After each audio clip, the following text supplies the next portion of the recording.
Chicken খেতে তোমরা সবাই ভালোবাসো আমার মতো। এমন কম মানুষই আছে যারা চিকেন খেতে ভালোবাসে না।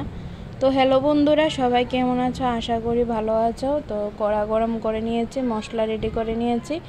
এবার কড়ার মধ্যে তেল গরম করে পেঁয়াজ কুচি, তারপর দিয়ে দেব তেজপাতা, দিয়ে খানিকটা ভেজে নেব।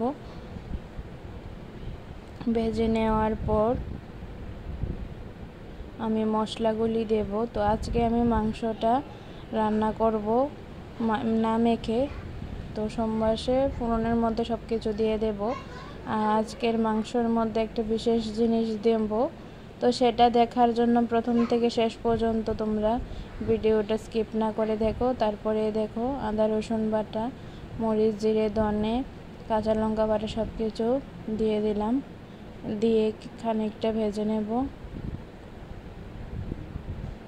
তো আমার মশলা দেওয়া এবার হয়ে গেছে।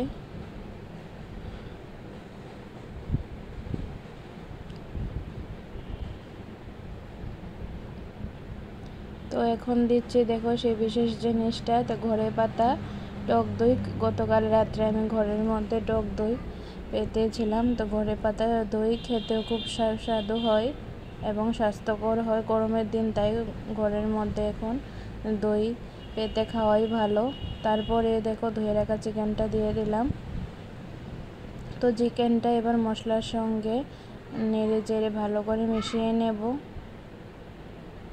তারপর নুন হলুদ দিয়ে দিলাম। তো নুন হলুদ দিয়ে আমি আরেকটু নেড়ে নেব। তো ভালো করে নাড়তে হবে, তা না হলে মশলা মাংসর গায়ে লাগবে না। তারপর দিয়ে দেব গোল গোল করে কেটে রাখা আলু। তো বাঙালি মাংসর মধ্যে আলু খাবে না, তো তা কোনো সময় হয়। তো মাংসর মধ্যে মাংস কম হলেও আলু খেতে হবে। তো আলু দিয়ে উল্টে পাল্টে আমি আরও কিছুক্ষণ নাড়াচাড়া করে নেব। তারপর একটি থাল দিয়ে আমি ঢেকে দেব। তো আধ ঘন্টা পর দেখো মাংস থেকে জল বার হয়েছে। তোমরা দেখলেই যে মাংসর মধ্যে আমি জল কিন্তু একটু ইউজ করিনি। এখন আমি আর ঢেকে দেব না। তো ডুমো ডুমো করে কেটে রাখা পেঁয়াজ দিয়ে দিলাম। এই দেখো ভাজতে ভাজতে যখন লাল ভাব আসবে তখন দেখো গরম জল দিয়ে দিলাম।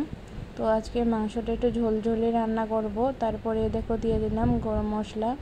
হাফ ঝোলটা ফুটে ওঠার পর তো আরও কিছুক্ষণ দেখো ফুটছে। তো ফুটে পর আমার মাংসর ফাইনাল লুকটা, তো আশা করি ভালো